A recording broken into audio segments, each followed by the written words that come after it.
I know what you guys are thinking. Why the hell should we watch your video if we can watch Mojo? I'll unfold this answer in this video bit by bit. So buckle up. For now, you're going to hear me talk about the awesome movies released in 2022, and I'll be doing it from my heart and not just read the script like some channels do. I'll tell you guys the feelings each of these movies have had on me. As always, I'll cover these movies genre by genre. So I'll add timestamps in the description so you can skip to your favorite genre. Of course, all of these movies I'm going to mention are personally watched by me. So if I'm not mentioning some of the movies, it's just I haven't watched them yet. That's hell of a build-up for a video. Now let's begin with our first genre, superhero genre. The best superhero movie released in 2022 is Mobby. The best superhero movie released in 2022 is hands down The Batman. It is almost a 3-hour movie and I watched it in one go.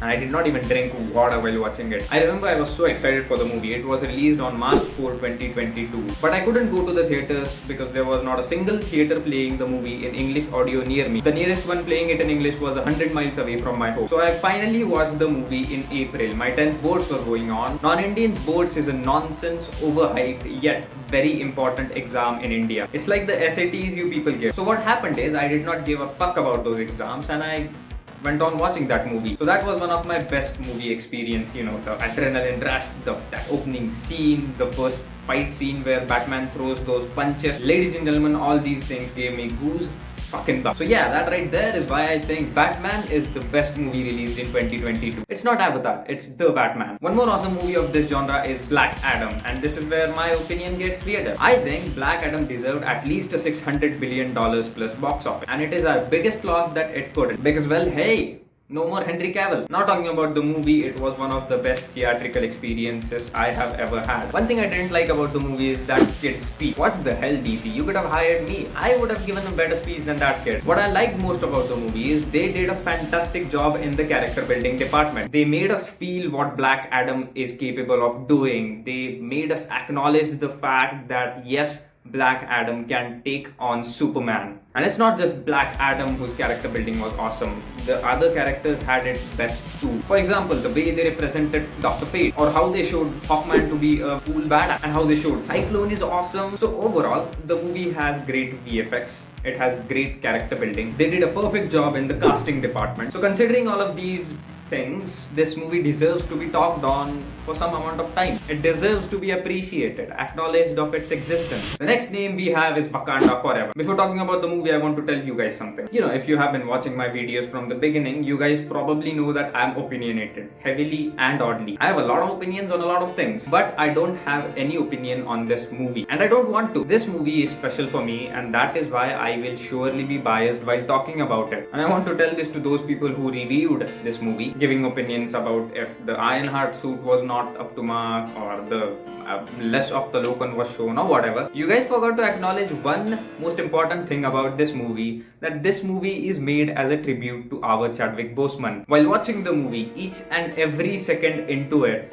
I was thinking, we really lost him, huh? So what I think is the only reason you should have to watch this movie is that it is a tribute to Chadwick Boseman. Okay, moving on to the next movie of our beloved superhero genre, we have Doctor Strange, Multiverse of Madness. I'll be frank with you guys, I enjoyed it. Many of you hated it, but I didn't. I mean, the ending could have been better, Wanda's motives could have been better, but for me, looking at Wanda unlocking her true potential just cuts it. You must be wondering, what the hell is he doing? He's mentioning movies that he shouldn't. So let me make this clear to you. This video is not about top movies or 2022 or whatever. This is just a video about awesome movies released in 2022 that you should really watch. So if you're looking for an awesome list, you guys have opened the wrong video. In this video, I'll not only be telling you guys the names of the movies, but I'll also be adding my experience, opinions, and most importantly, my feelings. A wise friend of mine once said, no one will give a fuck about your video if you tell them what they already know. You know these names, there are much bigger YouTubers than me telling you those. So I'm presenting you with things that you all don't know. You all for sure don't know how my brain works, right? Okay, the next movie we have is Thor Love and Thunder, and I enjoyed it. And I was not at all disappointed because the only thing I expect from Marvel is to make fun movies, to give me a good time in theaters. I don't care if Marvel makes mistakes. I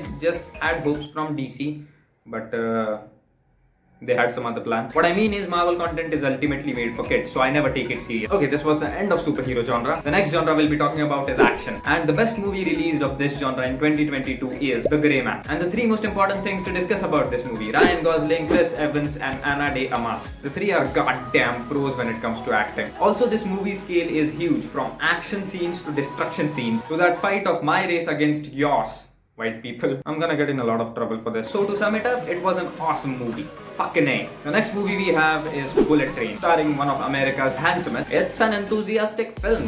Some or the other thing is always happening in it. And this movie will always keep a huge smile on your face. And I'm hell lot of excited for this movie's sequel, because we'll be seeing Canada's one of the handsomest and America's one of the handsomest act together on one screen, ladies and gentlemen. Ryan Reynolds is starring in the next movie as Coward. Okay, the third movie in this genre is Top Gun. Fuck it, I'm not going to talk about the movie. It has crossed a billion. Everyone in the audience sitting right now has already watched it. What I'm more interested in is asking a question. And my question to you, Tom, is how the fuck do you not age? Do you have some kind of amrita with you or something? Talk to me, Tom. Talk to me. That movie was the end of action genre. In the next genre, which is adventure genre, I'll not be discussing about the movie much, because these are the kind of movies that you directly go watch and experience. The movies of this genre released in 2022 are Jurassic World Dominion, starring an underrated actor, Uncharted, starring a kid who spoils stuff, Beast, starring Idris Elba, and The Lost City, starring one of the cutest and hottest Americans. They're all good movies, guys. I've had an excellent experience watching them. The next genre I'll cover today is